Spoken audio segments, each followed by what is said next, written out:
My husband and I married the end of May 28th, and we went on our honeymoon, and we had just come back from our honeymoon the day before the tornado. And of course, we had all these boxes setting. We didn't get much done that first night, but the next day we were trying to unbox things, buy groceries. And a woman came to our door at the upstairs apartment at 614 West A Street.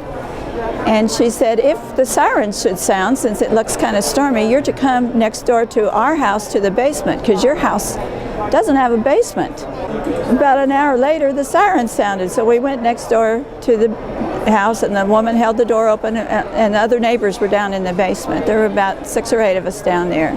And then pretty soon we heard all this noise, and it sounded like trains and planes going down A Street. There was one man who kept going out to see if he could see anything, and he came back in and he said, "There's a refrigerator floating up in the sky."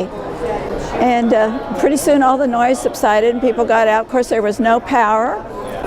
There were National Guardsmen at the corners by then. I heard they were issued guns with no ammunition, but they were there to protect, because there was looting going on further up. We didn't get past Topeka Boulevard. They wouldn't let us go up. And another couple had been on their way to our house because there was a bachelor party that night for the third couple of us that was going to get married. And they spent all night trying to get back to their apartment, the Sargent Apartments there on 21st Street.